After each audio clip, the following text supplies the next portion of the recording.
संभालिए अंगराज, मेरे पास से बाहर हो रहा है।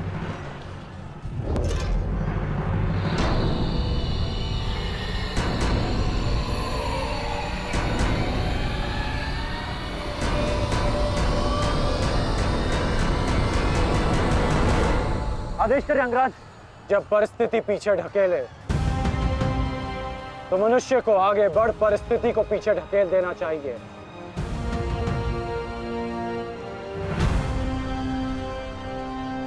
आगे बढ़ो सत्यसेन।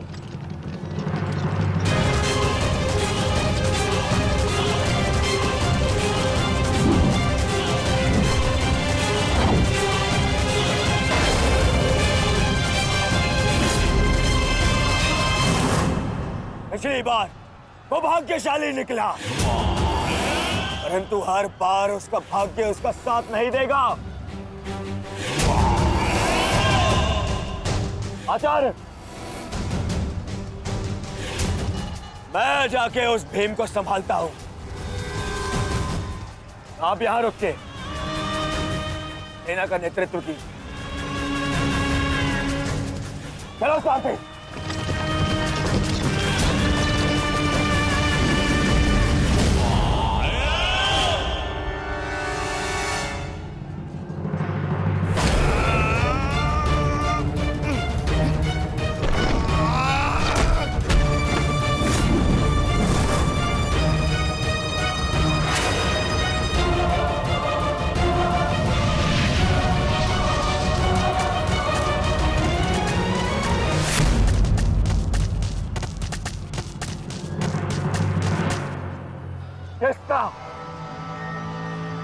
किसका इतना दुस्साहस? मेरा युवराज दुर्योधन का रथ रोके। बोलो किसका? ये साहस मैंने किया है काकाश्री।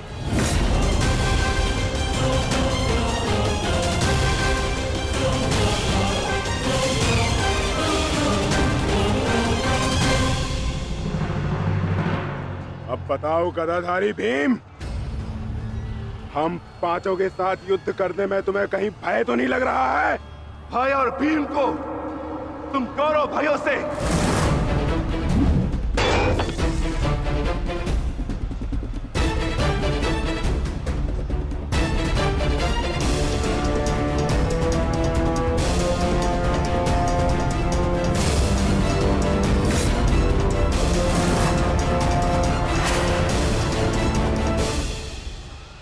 अब आपके पास दो ही मार्ग है, द्वंद कीजिए या समर्पण। जाओ बालक, जाओ जाओ, जाके कहीं और खेलो। मैं दुर्योधन हूं, दुर्योधन। मेरे साथ द्वंद करना भारी पड़ेगा तुम्हें। इस भ्रम में मत रहिएगा काकाश्री कि मैं आपसे द्वंद करने में सक्षम नहीं। बालक अवश्य, परंतु एक योद्धा भी हूं।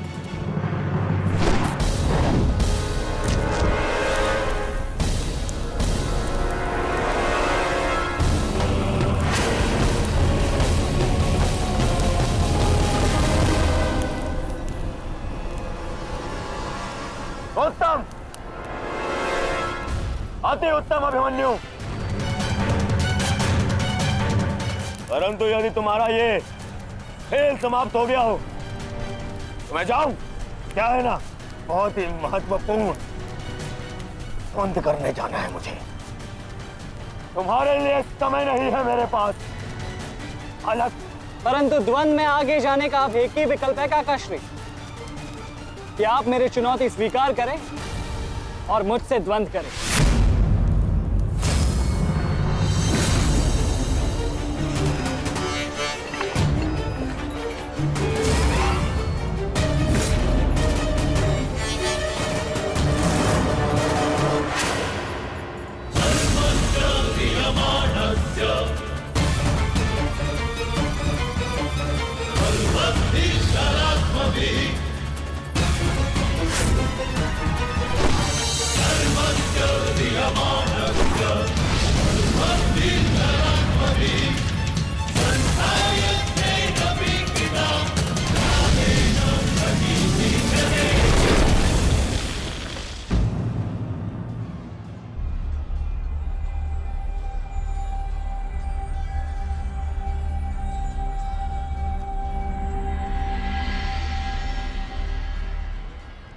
ऐसा शीन प्रहार जो मेरे रथ को हिला भी ना पाया।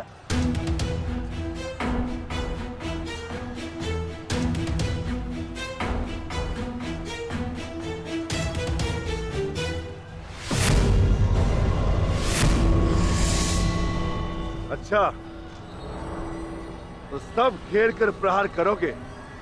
करो, करो अपनी मंशा पूरी।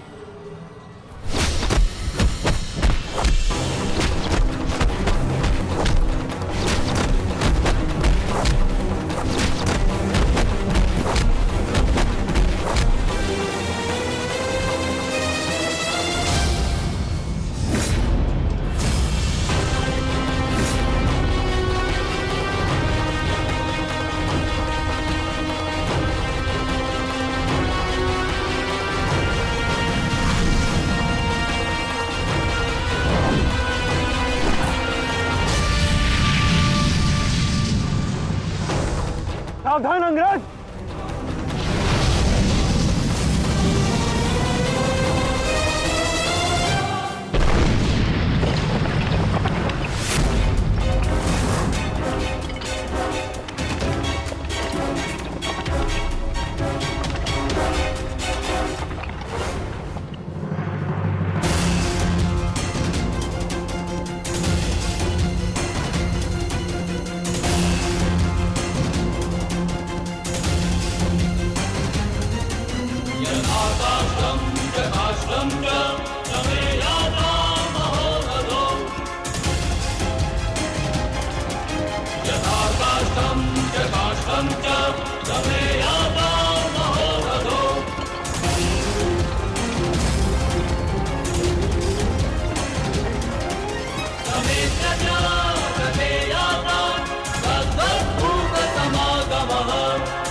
तू नहीं मानेगा बालक,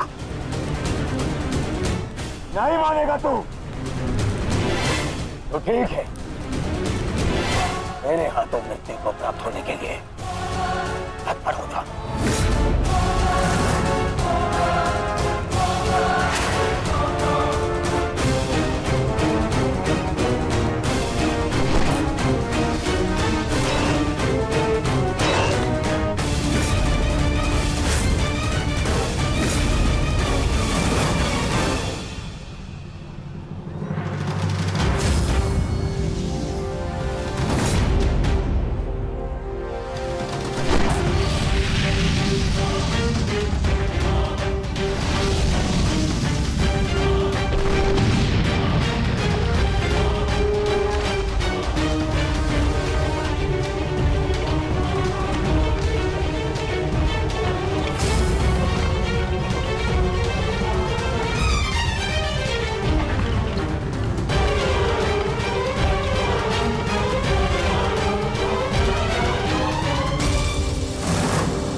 सम्राट कुशल तो हैं आप?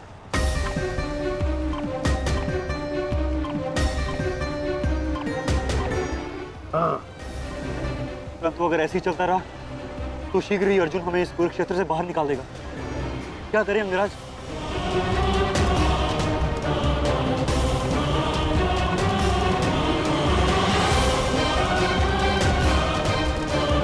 योद्धा के पास युद्ध के अतिरिक्त और कोई विकल्प नहीं। आगे बढ़ो सत्यसेन।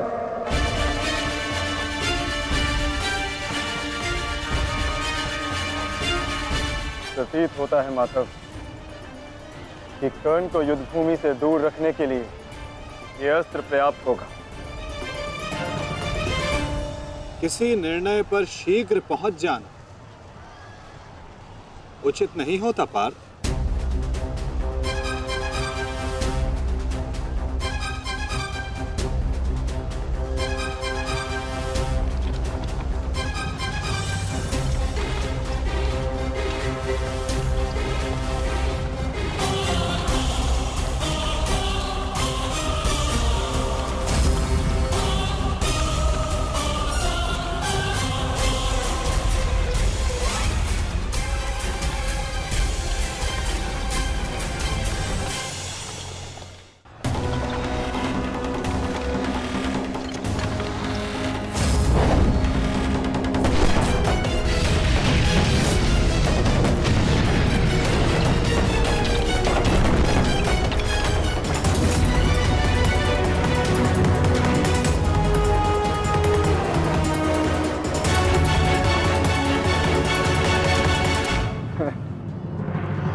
अद्भुत, अति उत्तम, अति बलशाली प्रहार कर्ण। तुम वास्तव में एक कुशल योद्धा हो कर्ण। माधव, मैंने अपने बाण से कर्ण को युद्ध भूमि से लगभग बाहर ही धकेल दिया। तब तो आपने मेरी प्रशंसा नहीं की। कर्ण के प्रहार से हमारा रथ तनिक क्या कांपा। आप उसकी प्रशंसा ही किए जा रहे हैं। क्यों? शत्रु हो या मित्र, प्रतिभा और कौशल की सदैव प्रशंसा करनी चाहिए पार्थ। यदि ऐसा है तो मेरे प्रहार कर्ण से अधिक शक्तिशाली थे, तब भी आपने मेरी प्रशंसा नहीं की। मानता हूं पार्थ कि तुम्हारे प्रहारों से कर्ण का रथ बहुत अधिक पीछे चला गया और कर्ण के प्रहार से हमारा रथ बस कुछ ही अंगुल पीछे गया। परंतु तुम ये मत भूलो पार्थ कि कर्ण के रथ पर बैठा सारथी एक सामान्य मनुष्य है।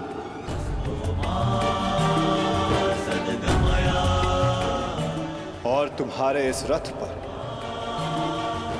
मैं विद्यमान, साक्षात बजरंग बली विराजमान है। संपूर्ण ब्रह्मांड का भार है इस रथ पर और अपने प्रहार से इस रथ को पीछे धकेल देना बड़े कौशल की बात है पार्थ। अब तुम ही बताओ पार्थ, मैं कैसे इतने कुशल योद्धा की प्रशंसा ना करूं? वास्तव में कर्ण एक कुशल और वीर योद्धा है।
तुम्हारी रक्षा अब कोई नहीं कर सकता, क्योंकि तुम्हारे सामने भीम नहीं, तुम्हारा काल खड़ा है। माताश्री!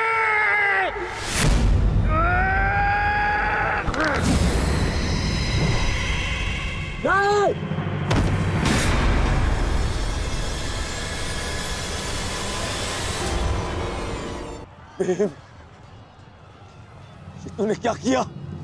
कहाँ चले काकाश्री? द्वंद अभी शेष है।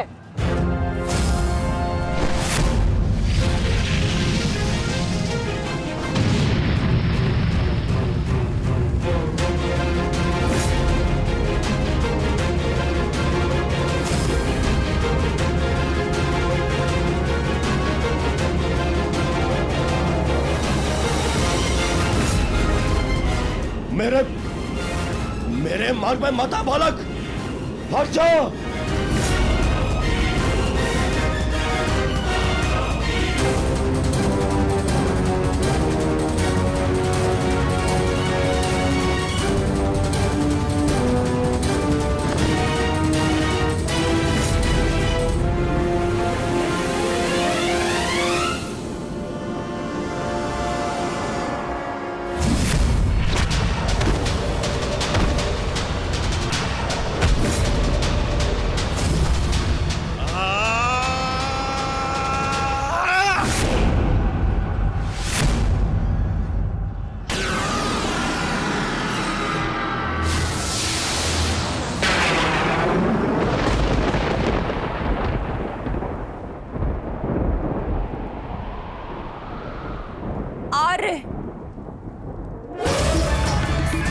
मेरे पुत्रों की रक्षा कीजिए आर्य।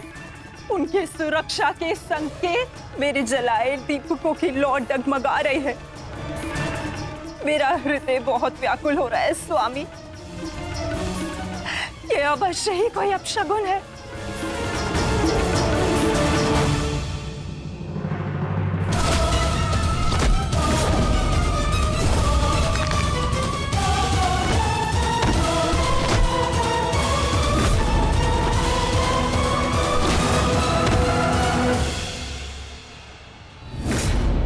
महाबली भीम ने आपके एक और पुत्र का वध कर दिया है महाराज।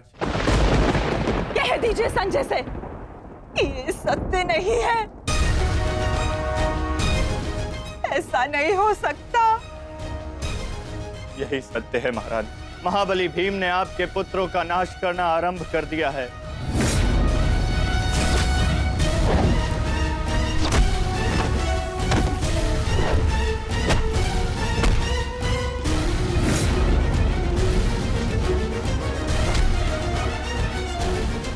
ये क्या किया तुमने भीम?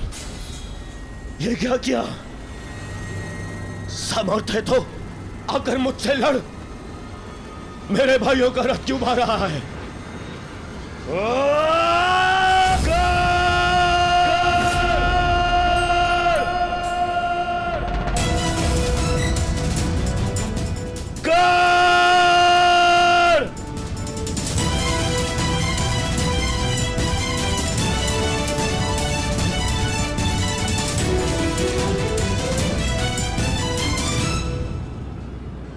कायर की भांति क्या भाग रहे हो? साहस है तो युद्ध करो कर्ण।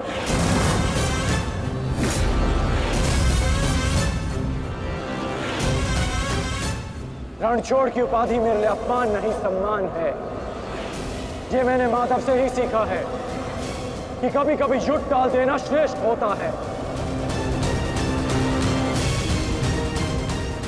हाँ, मैं स्वीकारता हूं कि मैं यह द्वंद अपूर्ण छोड़कर जा रहा हूं, परंतु इस द्वंद को मैं बहुत शीघ्र ही पूर्ण करूंगा अर्जुन। तुम ये समझ लो अर्जुन कि भीम के कारण तुम्हें कुछ और क्षण जीने का अवसर मिल गया है। शीघ्र करो सत्यसेन।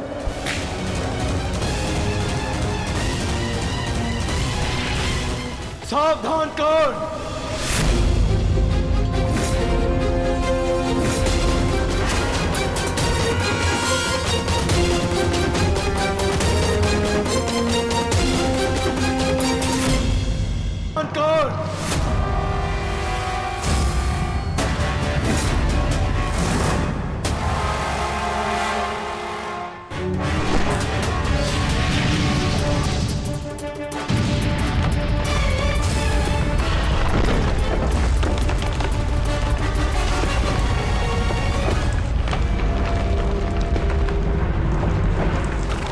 यहाँ तुमसे नीति सीखने नहीं, युद्ध करने आया हूँ। और आज मैं तुम्हें ये द्वंद छोड़कर नहीं जाने दूंगा।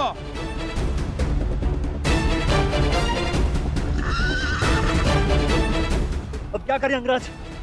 हमारा रास्ता फंस गया है और इसे यहाँ से हिलाना भी संभव नहीं। कैसे बढ़ेंगे हम आगे? हमें किसी भी परिस्थिति में यहाँ से निकलना होगा, अन्यथा भीम वहां अनर्थ कर देगा।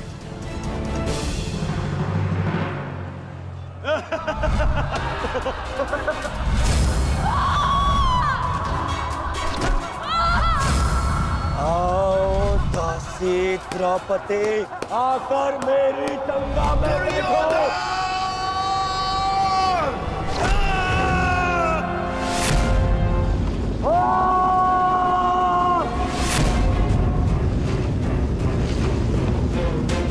क्यों? क्या हुआ? अब मुख से अट्ठास क्यों नहीं निकल रहा? हंसो और जोर से हंसो, अपने गाल पर हंसकर दिखाओ।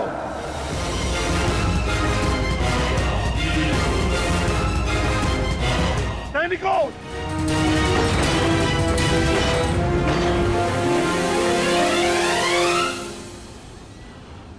लौट कर जाने का कोई मार्ग शेष नहीं।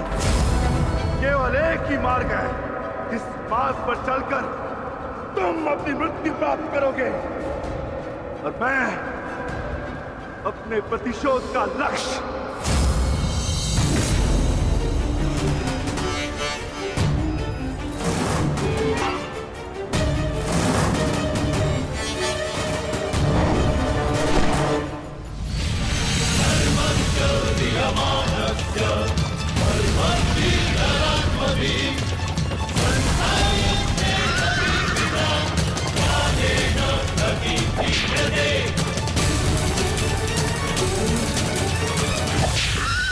आप मुझे बहुत ही कुशल सारथी हैं अंगराज।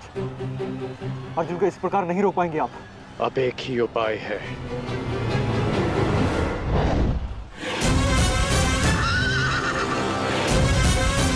किरणास्त्र।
कर्ण वहां है माधव।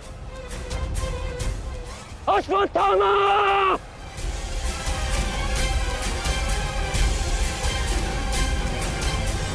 सावधान अर्जुन!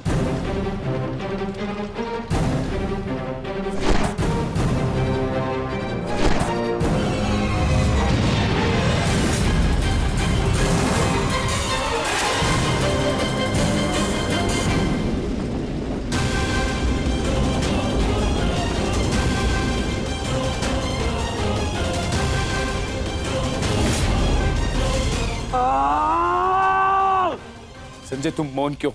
मेरा पुत्र दुर्योधन कहाँ है? युवराज दुर्योधन अभिमन्यु के द्वारा बनाए गए भंवर में अभी भी फंसे हुए हैं महाराज। और भीम?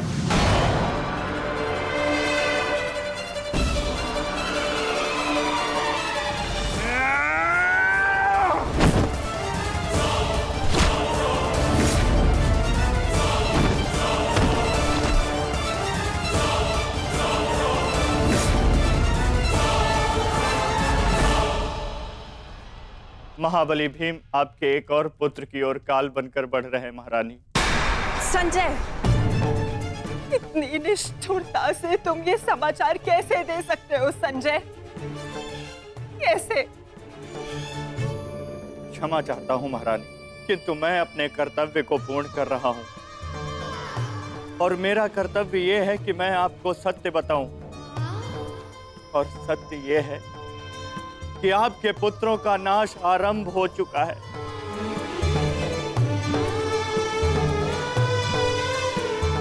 नहीं, जब तक महारथी कर्ण युद्ध में उपस्थित है, कौरव वंश का अंत असंभव है। मेरा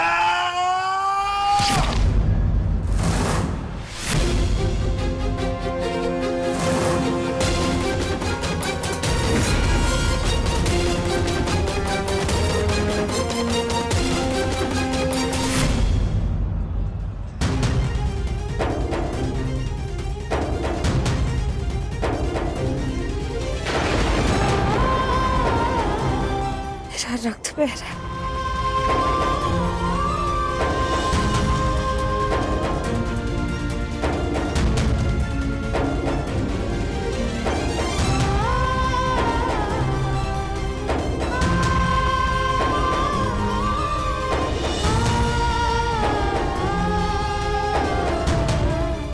युद्ध में मेरे पुत्र संकट में।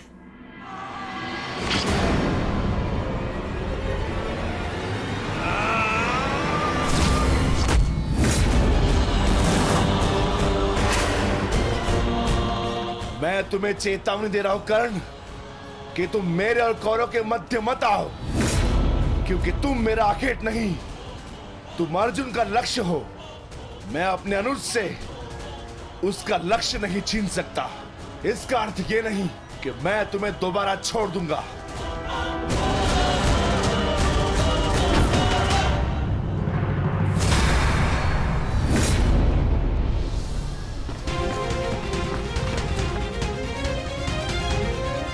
मैं विकोधर वीर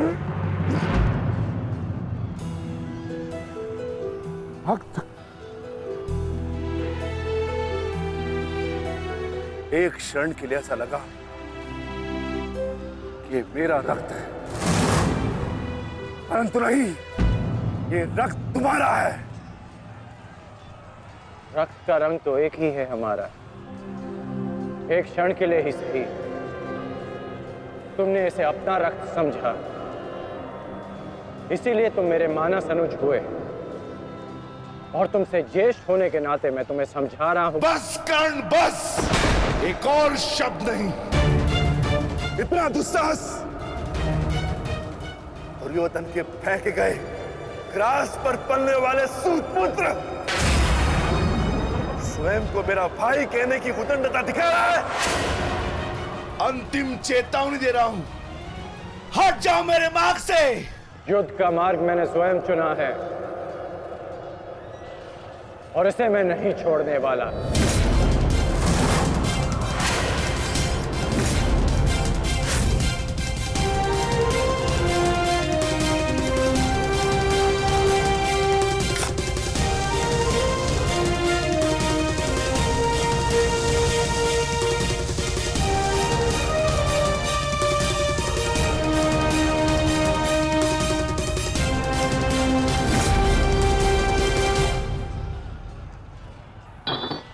इस रेखा को देख रहे हो भीम?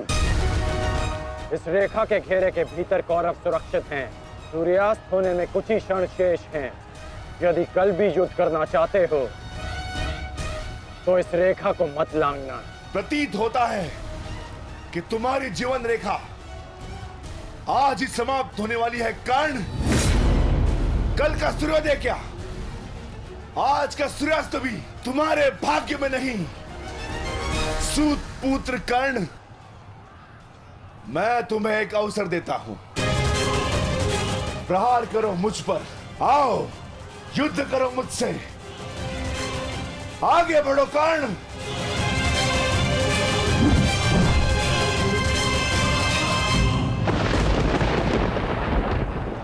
मैं वचन देता हूं कि अर्जुन के अतिरिक्त आपके किसी पुत्र का वध नहीं करूंगा मैं।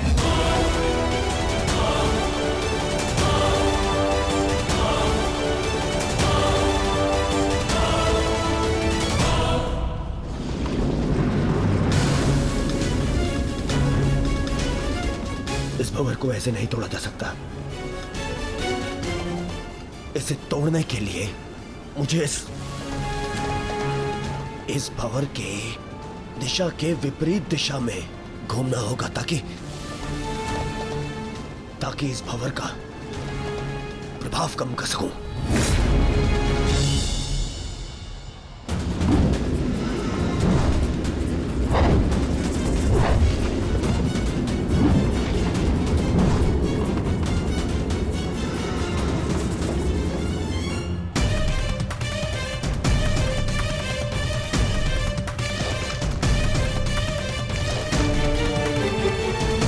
क्या हुआ कायर? अब तक तो बड़ी डिंगे मारे थे। अरे लज्जा आनी चाहिए तुम्हारी माता को, जिसने तुम जैसे निर्भय को जन्म दिया। यदि एक और शब्द अपनी जीवा से निकाला तो तुम्हारी जीवा काटकर फेंक दूंगा। जिसने मुझे जन्म दिया है उसके सम्मान के लिए स्वयं उसे दिया वचन भी भुला दूंगा। अपनी माता के मान पर चिंगारी पड़ी तो तिल मिला गए कर्ण। वो पांचाली भी किसी की माता थी, किसी की पुत्री थी, जिसे वस्त्राण के अपमान की अग्नि में जलना पड़ा। और अब वो अग्नि कौरव पक्ष में उपस्थित हर एक को भस्म कर देगी। कर्ण, तुम्हें भी।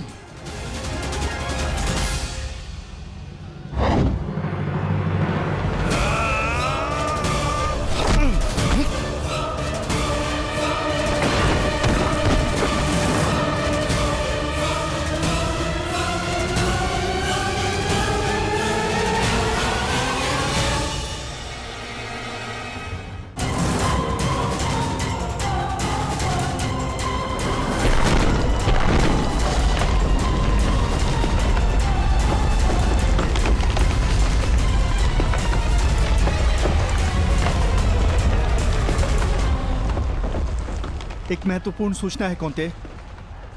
वृकोदर भीम और अंगराज कर्ण के मध्य महाविकट द्वंद्व हो रहा है और परिणाम के संकेत शुभ नहीं है।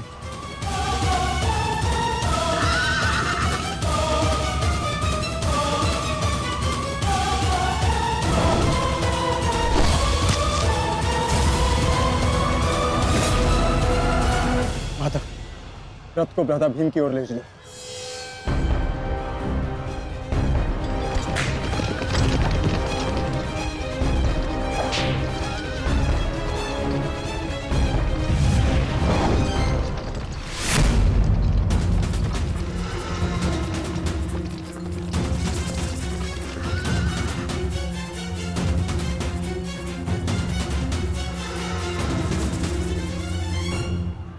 अर्जुन,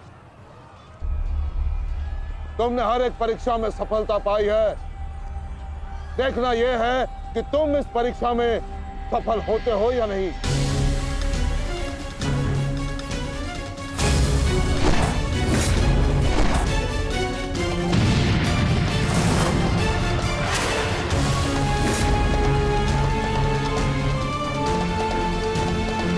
धृष्टद्युम्न, रथ अर्जुन की ओर से आचार्य द्रोण का ध्यान हटाओ। सारथी, आगे बढ़ो।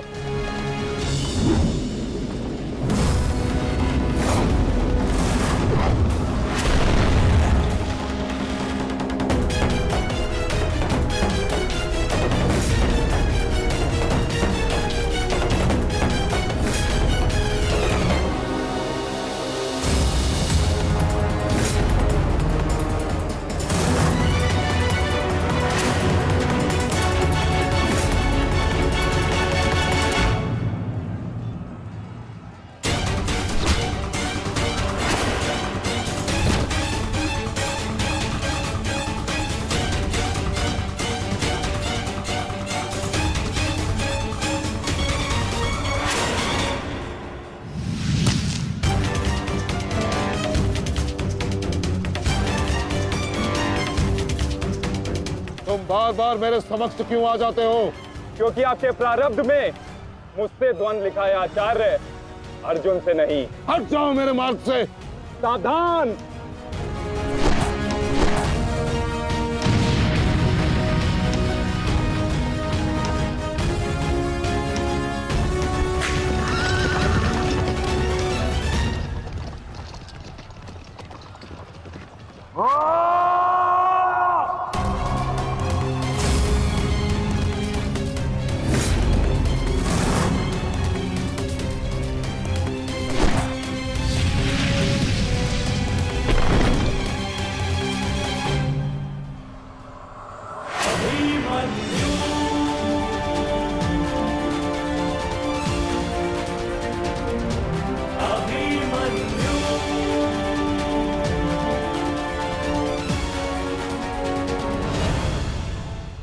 प्रणाम काका श्री। विचित्र बात है ना कि प्रत्येक बार आप मुझसे युद्ध बीच में छोड़कर ही चले जाते हैं। मूर्ख! आज मैं तुम्हें और इस द्वंद को समाप्त करके ही जाऊंगा।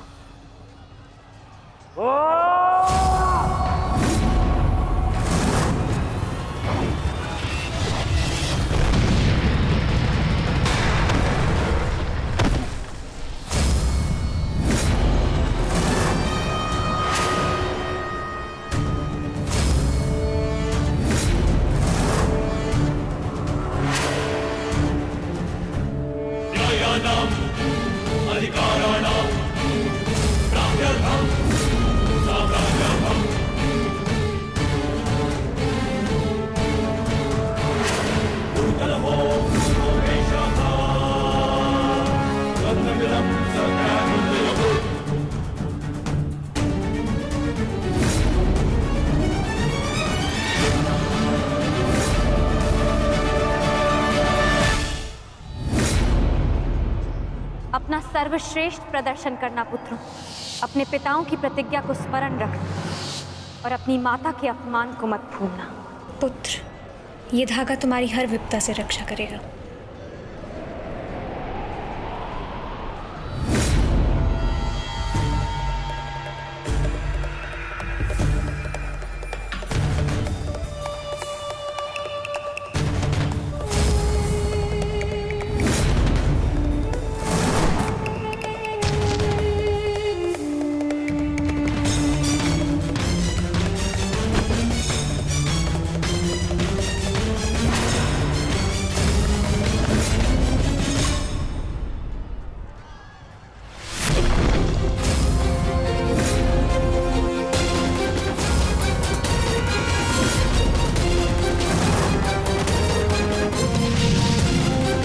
दुर्योधन, इस बालक के साथ बचकाना खेल बंद करो।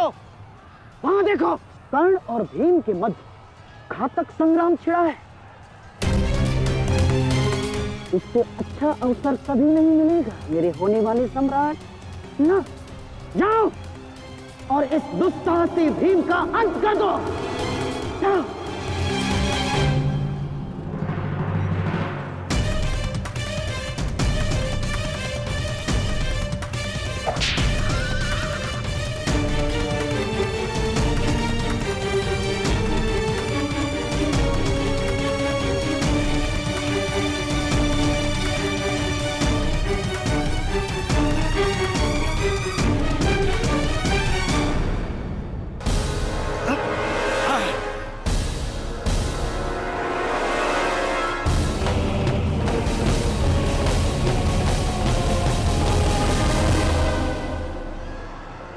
मैंने अपना वचन पूर्ण किया। तुम ये रेखा पार नहीं कर पाए। आज तुम किसी और कौरव का वध नहीं कर पाओगे। बोलो ना सही, मैं तुम्हारा वध कर दूंगा। उसका अवसर कभी और ढूंढना भी, क्योंकि सूर्यास्त हो चुका है।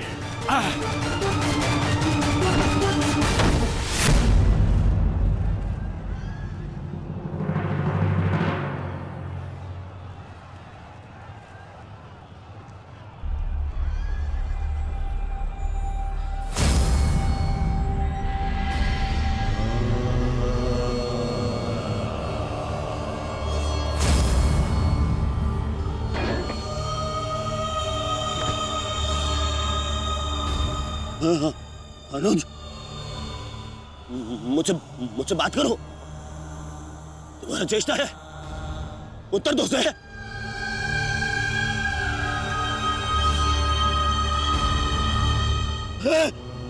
अनुज,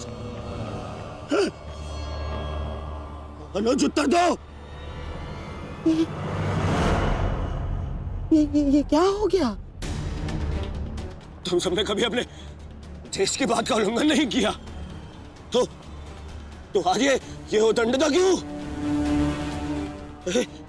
उठो, उत्तर दो। उठो,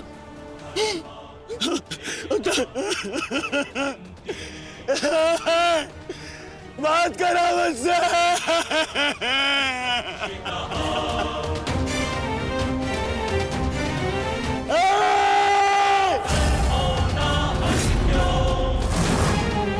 क्या किया भीम? ये क्या किया तुमने? केवल कहने को ज्येष्ठ भ्राता था मैं पिता से अधिक इन्होंने मुझे सम्मान दिया है। ये चाहते थे कि अपने कंधे पर उठाकर मुझे सम्राट के सिंहासन तक लेके जाएंगे। बस तुमने मुझे विवश कर दिया। मैं इनकी अर्थी को कंधा दूं।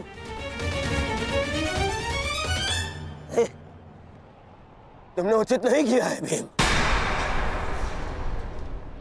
उचित नहीं किया। मैं छोड़ूंगा नहीं तुम्हें, विकोदर मैं नहीं छोड़ूंगा।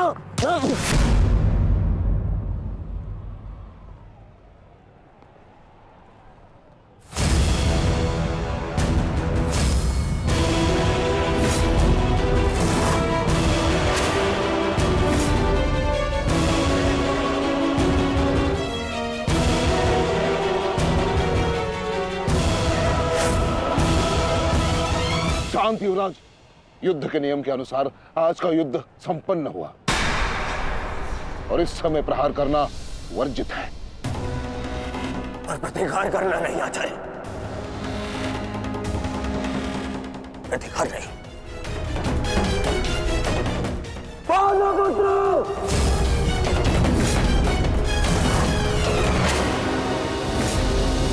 अपने इन 5 भाइयों के निर्मम हत्या का प्रतिशोध लूंगा मैं। किसी एक को भी जीवित नहीं छोड़ूंगा मैं। ये मेरा वचन है। मेरी प्रतिज्ञा मत भूलो दुर्योधन। जो नियति तुम्हारे 5 भाइयों की हुई है, वही नियति तुम्हारे शेष 95 भाइयों की भी होगी। दुर्योधन! मैं नहीं छोड़ूंगा। राजा भीम रुक जाइए, ये सही समय नहीं है।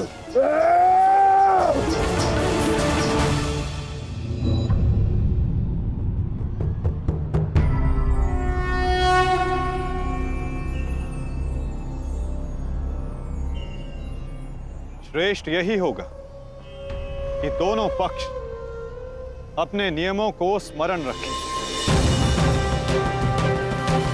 सूर्यास्त्र हो चुका है और उसके साथ ये युद्ध भी समाप्त हो चुका है।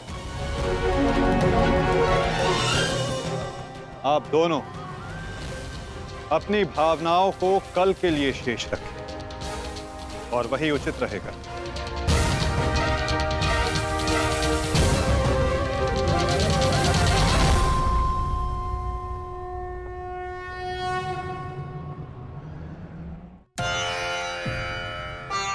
मैं आपको पुनः लौटा रही हूँ महादेव।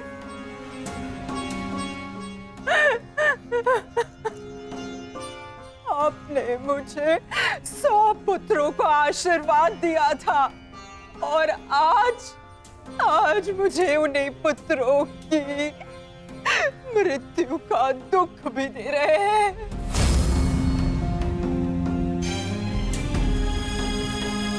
विलाप ना करो गांधारी। युद्ध में मृत्यु होना निश्चित है। कभी स्वयं के पक्ष के योद्धाओं की और कभी विरोधी पक्ष की। ईश्वर को दोष मत दो। ईश्वर का धन्यवाद करो कि तुम्हारे पुत्रों को वीर गति प्राप्त हुई है। आपके मन को समझाने के लिए ये तर्क पर्याप्त हो सकता है आर्य, परंतु मैं क्या करूं? मैं तो एक माता हूं ना।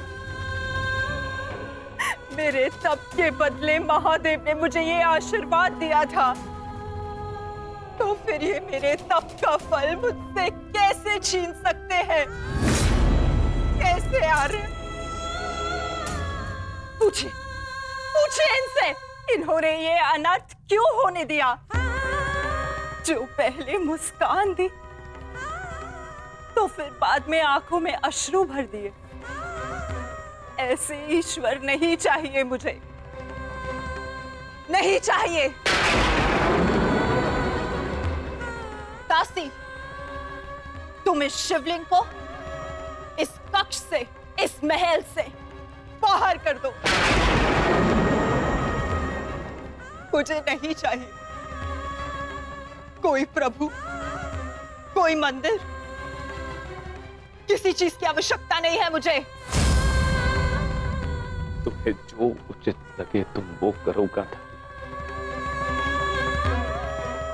मैं वो करूंगा जो मुझे आवश्यक लगता है। रथ सज्ज करो संजय, मैं इसी क्षण कुरुक्षेत्र जाऊंगा।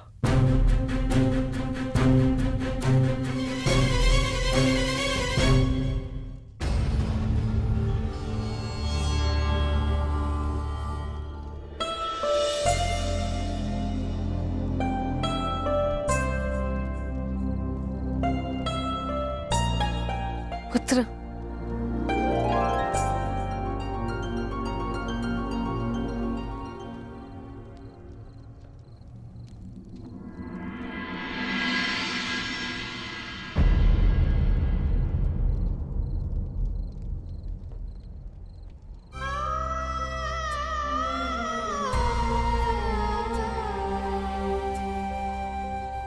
युद्ध में योद्धा को घाव लगना सामान्य बात है।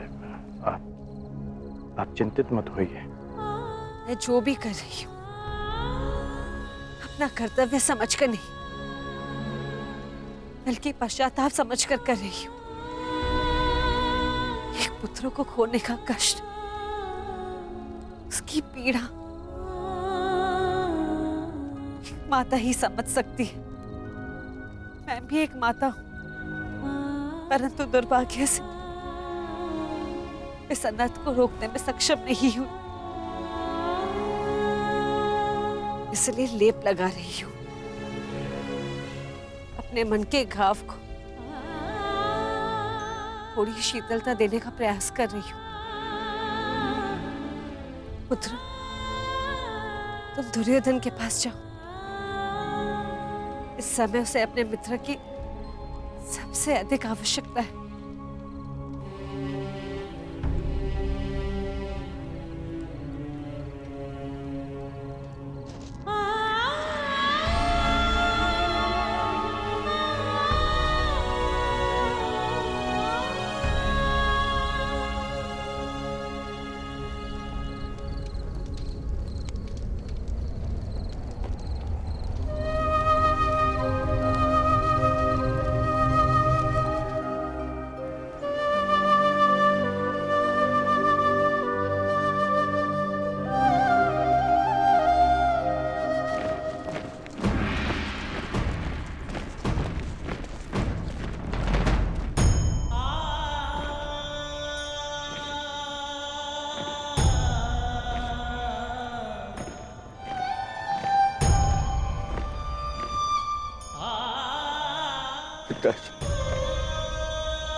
ये मौन रहो और इस अंतिम संस्कार की विधि को रोको।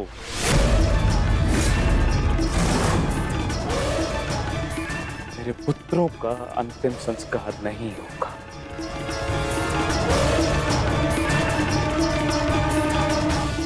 महाराज ये कैसा अनर्थ करने जा रहे हैं आप?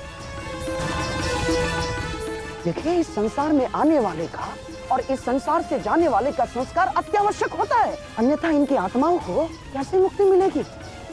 क्या कर रहे हैं आप? क्या इस संस्कार से मुझे मेरे पुत्रों को खो देने की पीड़ा से मुक्ति मिल सकती है शकुनी? क्या इस संस्कार से उस दहल पर लगे चिन्ह जो महारानी गांधारी के शरीर पर आज भी है, क्या वो मिट सकते हैं? तुम्हारे लिए वो केवल 5 सैनिक थे, किंतु मेरे लिए वो मेरे अंग, मेरे शरीर, मेरी आत्मा के 5 हिस्से थे, 5 अंश थे। आज मैंने अपनी आत्मा के वो 5 अंश भी खो दिए और इससे अधिक हानि अब मैं सह नहीं सकता। मैं वर्तमान नहीं देख सकता, परंतु भविष्य देखने की क्षमता आ गई है मुझ में। हस्तिनापुर का महाराज होने के नाते ये मेरा निर्णय है कि इस युद्ध को इसी क्षण रोक दिया जाए।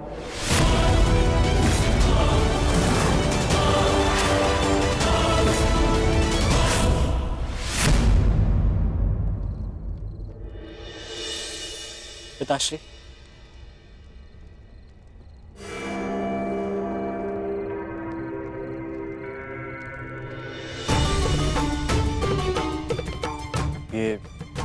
ये किसके लिए?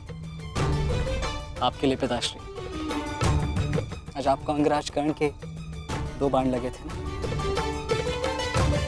उनके उपचार के लिए।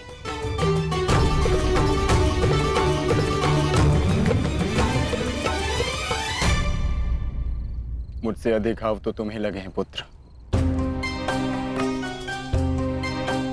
मैंने सुना तुम्हारे और दुर्योधन के मध्य हुए द्वंद्व के विषय में।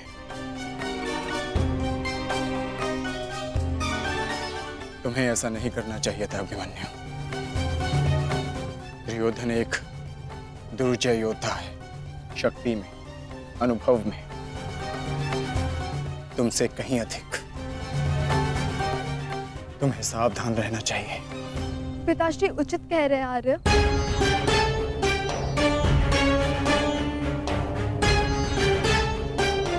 किंतु एक योद्धा के लिए यह विचार सुनना और स्वीकार करना दोनों ही अनुचित है, और छिपकर 2 योद्धाओं की बातें सुनना भी अनुचित है उत्तर। इसलिए यहां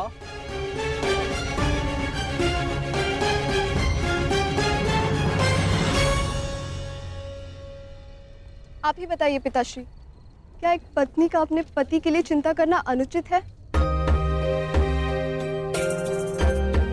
आप कहते हैं तो ये मान जाते हैं, और मैं कहूं तो ये मुझ पे बरस पड़ते हैं।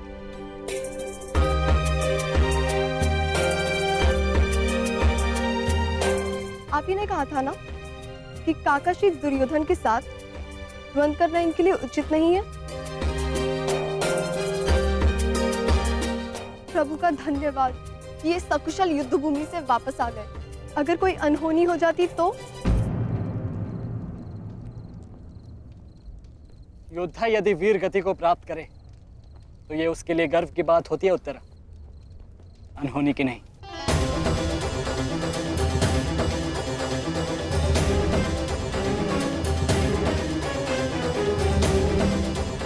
मुझे तुम्हारे साहस और कौशल पर गर्व है पुत्र, परंतु उत्तरा का कहना भी अनुचित नहीं है। प्रत्येक पत्नी को अपने पति की चिंता होती है। उत्तरा केवल तुम्हें सुरक्षित देखना चाहती है पुत्र। और मैं हस्तिनापुर के मधान युवराज का अहंकार तोड़ना चाहता हूं पिताश्री। जब भी रणभूमि में मेरी दृष्टि उन पर पड़ती है तो मेरे कानों में माता द्रौपदी की करुण पुकार गूंजने लगती है, और फिर मैं स्वयं को रोक नहीं पाता। तो आप दोनों पूर्णतः निश्चिंत रहिए।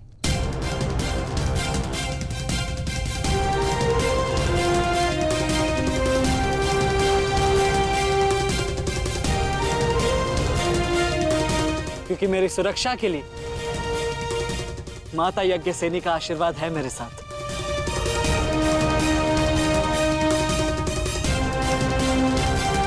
और जब तक ये मेरे साथ है मुझे कुछ नहीं हो सकता।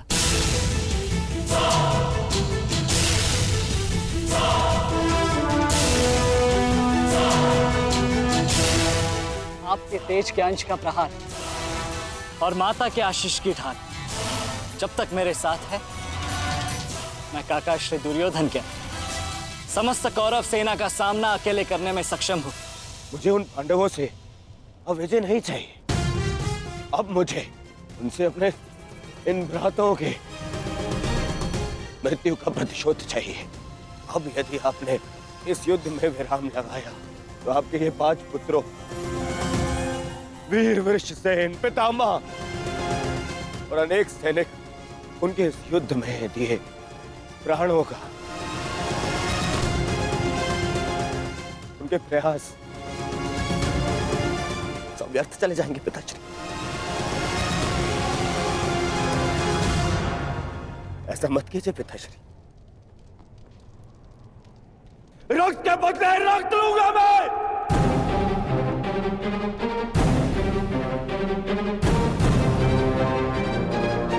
अपने अपने अपने पुत्र को है।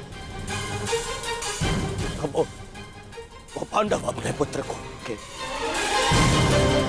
और हम मुझे पाएंगे पिताश्री। मूर्खतापूर्ण बातें मत करो दुर्योधन। पितामह और अपने भाइयों के परिणाम से आने वाले भयानक भविष्य के संकेत को समझो। तुम्हारे होते हुए, गुरु द्रोण के होते हुए, कर्ण के होते हुए मेरे 5 पुत्रों को निर्दयता से मार दिया गया। पुत्रों को खोकर मैंने युद्ध जीत भी लिया, तो भी ये पिता हारा हुआ ही कहलाएगा पुत्र। अब और विनाश मैं नहीं सह सकता। मैं कल ही कुरुक्षेत्र जाकर पांडवों से संधि की याचना करूंगा।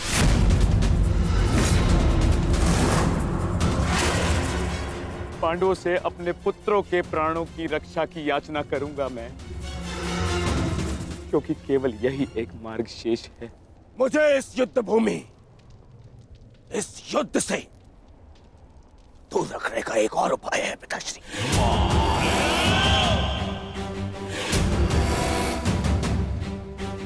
एक और उपाय है।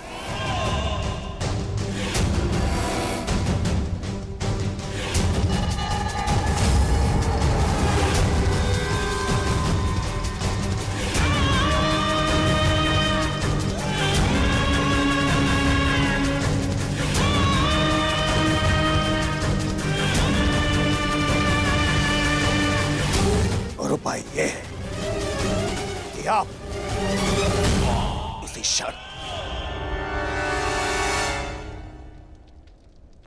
मेरा वध कर दें। अभी मेरे प्राण हर ले, क्योंकि मैं ना संधि करूंगा और ना ही याचना करूंगा उन पांडवों के समक्ष।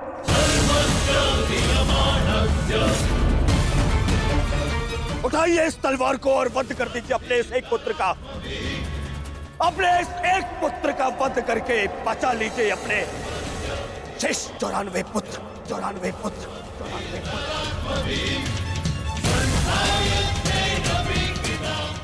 लीजिए और प्रहार करिए मुझ पर। लीजिए, उठाइए इसे और प्रहार करिए अपने इस पुत्र पर, क्योंकि वो अब पांडवों के समक्ष नहीं झुकेगा। मेरे मित्र से पूर्व आप मेरा वध करें। यदि आपको हम पर विश्वास नहीं तो हमें जीवित रहने का कोई अधिकार नहीं। आप मेरा वध करें या हमें एक और अवसर दें। अपने पुत्रों के बलिदान को व्यर्थ मत जाने दीजिए महाराज। युद्ध लड़े बिना पराजय स्वीकारने से तो अच्छा है कि आप अपने हाथों से हमें मृत्यु प्रदान करें। आपने अपने पुत्र के लिए जो स्वप्न देखे हैं,